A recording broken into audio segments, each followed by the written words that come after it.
Sabe que o aeroporto de Campo Grande, a maior rede de TV do estado e algumas das famílias mais poderosas de lá têm em comum?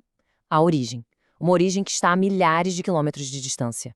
Hoje, a gente vai desvendar essa saga incrível de como imigrantes sírio-libaneses não só construíram uma nova vida para si, mas acabaram construindo a própria cidade que os acolheu.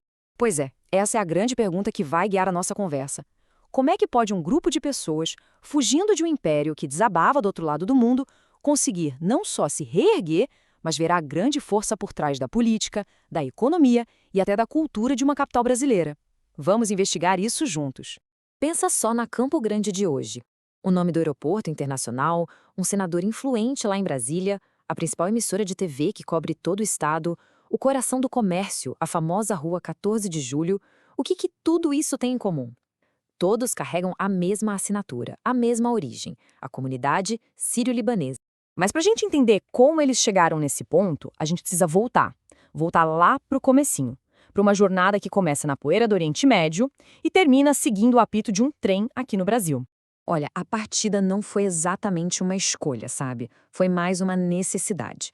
O Império Otomano estava caindo aos pedaços, a economia local deles foi destruída pela indústria europeia e, para piorar, o serviço militar era obrigatório e perigoso.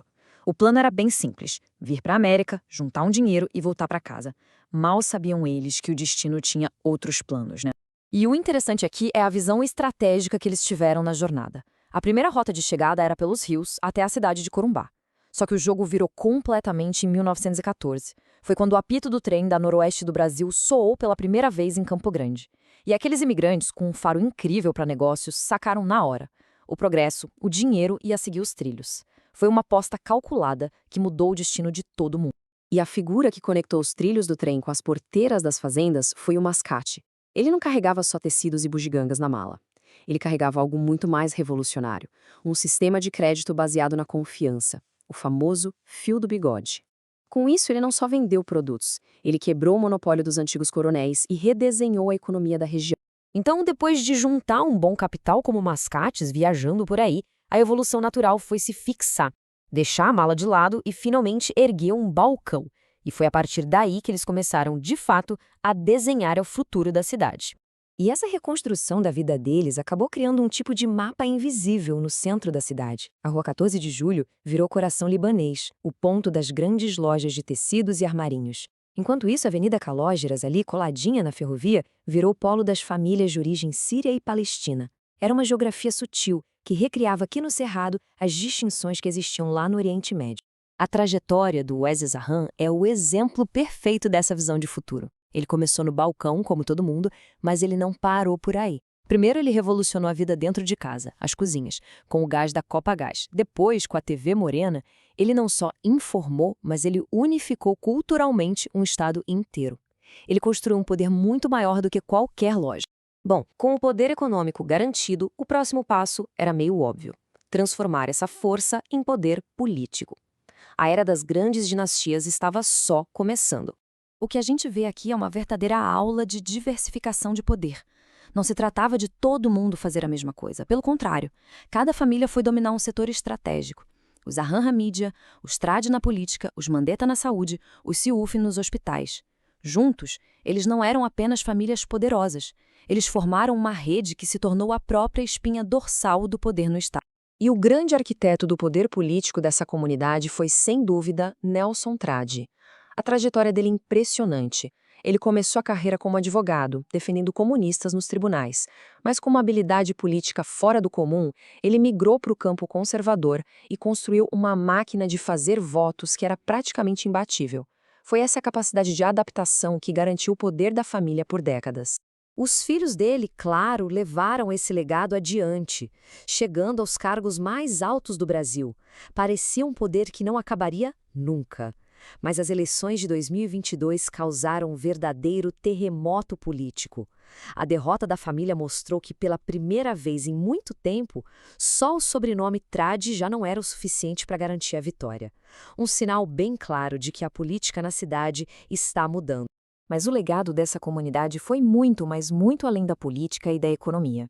Ele se infiltrou no que há de mais profundo na identidade local, na cultura e na alma da cidade.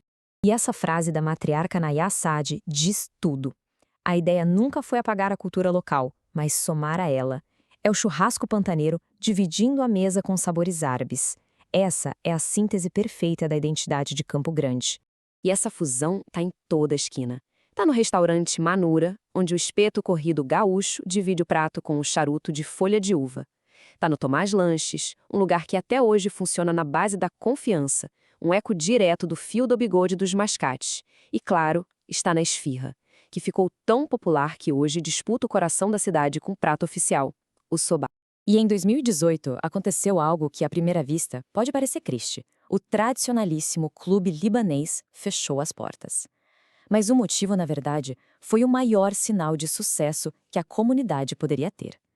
Para que eles precisariam de um clube exclusivo, quando a cidade inteira já tinha se tornado a casa deles, o ponto de encontro deles? Então, como é que toda essa saga se reflete na Campo Grande de hoje em dia? Bom, o legado é visível, é concreto. O legado está nas ruas, na revitalização da Rua 14 de Julho, o berço de tudo, que foi liderada por um prefeito descendente de libaneses. Está na diplomacia, com laços formais criados com cidades lá do Líbano. E está no ato mais simbólico de todos, o monumento ao fundador de Campo Grande. Foi um presente da comunidade. Ao doar o busto do fundador da cidade, os imigrantes fizeram muito mais do que dar um presente. Foi um pacto simbólico. Eles deixaram de ser os de fora para se tornarem coautores da história oficial, entrelaçando para sempre as raízes do cedro do Líbano com a terra vermelha do ipê do Cerrado. E tudo isso nos leva à grande questão do futuro. Com a assimilação completa e o poder das antigas dinastias sendo colocado em xeque, o desafio da nova geração é gigantesco. Como é que eles vão reinventar esse legado, mantendo viva a mesma resiliência e a mesma visão que transformaram seus avós mascates nos arquitetos de uma capital? A resposta para isso, bom, essa é uma história que ainda está sendo escrita.